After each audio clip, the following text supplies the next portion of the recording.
और चाची आ गई हैं, कलर वगैरह लगा रही हैं, सभी लोग रेडी हो गए हैं, सारी व्यवस्था हो गई है। तो चलिए आज सब लोग साथ मिलकर भगवान जी की कथा सुनते हैं और कथा सुनकर आरती के साथ सब कुछ करते हैं। सभी लोग तैयार हो रहे हैं। रुशांक भी बैठ के देख रहा है क्योंकि उसकी गाड़ी भी आएगी कलर लगाने की। बहुत बेसब्री से इंतजार कर रहा है। चलिए सर्व मंगल मंगले शिवा सर्वार्थ साधके शरणे त्र्यंबके गौरी नारायणी नमस्तुते। सर्वो अस्मानगतो या अस्मित् पुंडरीका छाये ब्रह्मांतरे शुचि। यावत् बोल गौ ओम केशवाय नमः, ओम माधवाय नमः, नारायणाय नमः। हाथ धोइए चाची। मामी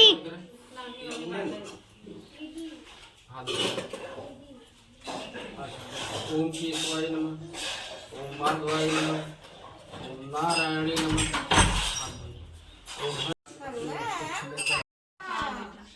बेटा अभी देंगे, अभी दे रहे हैं ना, रुक जाओ यार।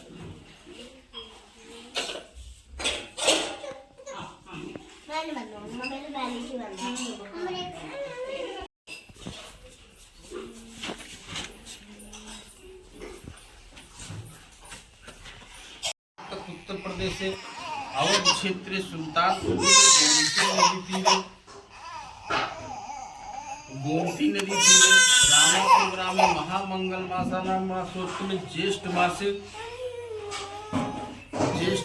शुक्ल पक्षे त्योदशायाम उपराम चतुर्दशायाम तथो अनुराधा नक्षत्रो वृश्चिक राशि में जन्म सूत वेद प्राण फल प्राप्त कामा मानसिक कायिक दोष परिहार्थम सकल दोष परिहार्थम निर्विघ्नम हेतु गौर गणेश पूजन कलश पूजन नवग्रह पूजन सत्यनारायण व्रत कथा हेतु सत्यनारायण व्रत कथा हेतु वत्स गोत्र उत्पन्नो राहुल कुमार नाम सुनाहम सा पत्नी सहितम सा परिवार कल्याण हितार्थ हेतु कुश जल द्रव अक्षत राजकीय मुद्रिका सहितम संकल्प सिद्धार्थे कदम कदम लोकम गंगा स्नार्थम आत्मन जलम समर्पयामि। सबका दर्शन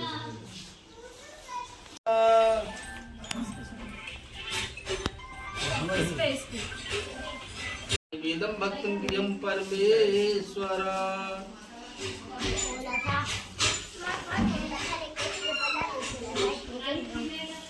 परमं पवित्रं प्रजापते सहजं पुरस्तं आयुष्मग्नं प्रतिमुच्युभ्यं यज्ञोपवीतं परमं पवित्रम्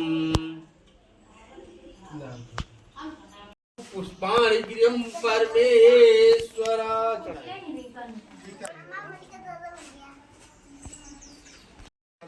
ओम शालिग्राम देवता धूपम प्रतिष्ठा लगाए।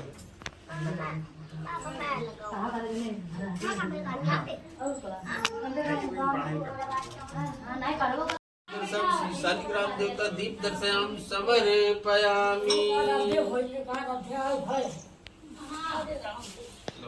सब अध्याय लागत संख्या पहले सुनाएगी। आहारम नैवेद्यम प्रतिष्ठाम फलम समर्पयामि। वस्तु गोविंदम तोभ्यम सुखद प्रसादिम परमेश्वर।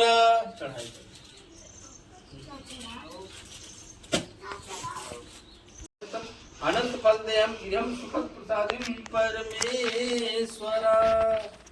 नाभम सुरेशम विश्वाधारण गगसदम मेघवर्णम शुभांगनम लक्ष्मीकांतम कमलनयनम योगहरणम वंदे विष्णु भयहारकम श्री सत्यनारायण प्रार्थना समर्पयामि।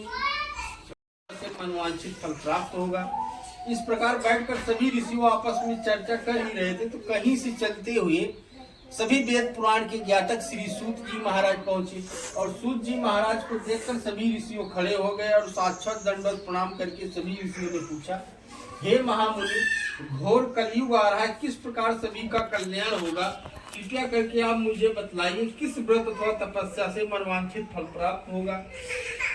हे महामुनि, कृपया करके आप मुझे बतलाइए, हम सबकी सुनने की इच्छा है। सूत जी महाराज बोले, हे महामुनियों, जिस प्रकार देव ऋषि नारद जी के द्वारा पूछे जाने पर भगवान कमलापति, भगवान विष्णु भगवान ने जो कुछ कहा था वही सब मैं आप लोगों से कहता हूँ। आप लोग ध्यान पूर्वक सुनिए। एक समय योगी राम नारद जी लोगों की कल्याण की कामना लिए हुए विविध लोकों में भ्रमण करते हुए मृत लोक में आए और यहाँ पर उन्होंने देखा कि अपने पाप कर्मों के अनुसार विभिन्न योनियों में उत्पन्न प्राणी अनेक प्रकार के दुख और कलेश को भोग रहे थे। यह देखते हुए नारद भगवान ने मन में यह सुनिश्चित किया, इनके दुखों का, इनके कष्टों का किस रूप से निवारण होगा। ऐसा मन में विचार किए हुए नारद भगवान विष्णु लोग गए। वहां पर पहुंचे तो चार भुजाओं वाले शंख चक्र गदा पद्म नाभन वनमाला से भूषित शुक्लवर्ण भगवान नारायण का दर्शन करके देवादिदेव की स्तुति करने लगे। हे वाणी और मन से स्वरूप वाले, अनंत शक्ति आदि मध्य और अंत रहित, निर्गुण सगुण कल्याण में गुण गुणों से संपन्न, स्वार्थज्ञ सृष्टि प्रजाकरण बहुत भक्तों की पीड़ा को नष्ट करने वाले परमात्मा, आपको नमस्कार है। स्तुति सुनने के बाद विष्णु भगवान ने कहा, हे महाभाग, आप किस प्रयोजन से आए हैं? आपके मन में क्या चल रहा है? कृपया के अनुसार विभिन्न योनियों में उत्पन्न प्राणी अनेक प्रकार के दुख और कलेश को भोग रहे हैं। हे नाथ, किस लघु उपाय से, किस छोटे से उपाय से इनके कष्टों का सुनिश्चित रूप से नाश होगा? यदि आप मेरे ऊपर अनुग्रह करें, मेरे ऊपर कृपा करें, तो कृपया हम सब सुनना चाहते हैं, कृपया करके आप मुझे बतलाइए। भगवान विष्णु बोले, हे पुत्र, संसार के ऊपर अनुग्रह करने की इच्छा से, संसार की भलाई करने की इच्छा से या आपने बहुत ही अच्छी और उत्तम बात पूछी है। जिस व्रत करने से प्राणी सभी मोह माया से मुक्त हो जाता है, उसे मैं आपको बताता हूँ। आप भगवान श्री सत्यनारायण का व्रत करो, जो सभी मनोरथ को प्रदान करने वाला है। शीघ्र ही व्रत को करके शीघ्र ही